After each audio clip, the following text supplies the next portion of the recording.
99% of BTech students కి note చేసి కానీ ఎక్స్ప్రెస్ చేసి డిఫరెన్స్ తెలియదు. నేను ఈ వీడియోలో సింపుల్ ఎక్స్ప్లెయిన్ చేస్తాను. వీడియోని అయితే సేవ్ చేసుకొని పెట్టుకో. And welcome to day 22. మనం నోట్ చేసి ఎక్స్ప్రెస్ చేసి డిఫరెన్స్ ఏంటో చూద్దాం.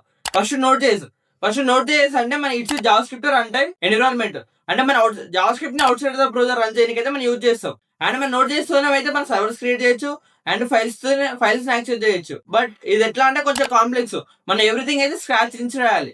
సో దీన్ని అవాయిడ్ చేయడానికే మనకు వచ్చింది ఎక్స్ప్రెస్ అంటే Java script web frame work. మనం దాన్ని ఎందుకు యూజ్ చేస్తాం అంటే మనం ఏపీఎస్ బిల్డ్ చేసుకుంటాం, సర్వర్స్ క్రియేట్ చేసుకుంటాం, మిడిల్ వేర్స్ క్రియేట్ చేసుకుంటాం and request response it's built on the note JS. So మనం ఇక్కడ ఎవ్రీథింగ్ అయితే స్క్రాచ్ నుంచి రాయం. అండ్ మీకు ఇంకా సింపుల్ గా చెప్పాలంటే ఎగ్జాంపుల్ కార్ తీసుకోండి. మనకి కార్ ఇంజన్ ఏమో నోట్ చేయొచ్చు, రిమైనింగ్ పార్ట్స్ అని ఎక్స్ప్రెస్ చేయొచ్చు. అంటే ఇప్పుడు మన కార్ ఇంజన్ లేకుండా అయితే మనం కార్ నడపలేం, బట్ రిమైనింగ్ పార్ట్స్ లేకుండా అయితే కార్ నడపవచ్చు.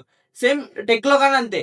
నోట్ జేఎస్ లేకుంటే మనం ఎక్స్ప్రెస్ చేసి రన్ చేయలేం, బట్ ఎక్స్ప్రెస్ లేకుండా మనకైతే నోట్ చేసి అయితే రన్ చేయొచ్చు. ఎందుకంటే మన అవుట్ సైడ్ ద బ్రౌజర్ ని రన్ చేయాలంటే మనకైతే నోట్ చేసి అయితే కంపల్సరీ. సో ఇదే మెయిన్ డిఫరెన్స్. నోట్ చేసి అంటే Java script out side the browser run చేయడానికి యూజ్ చేస్తాం.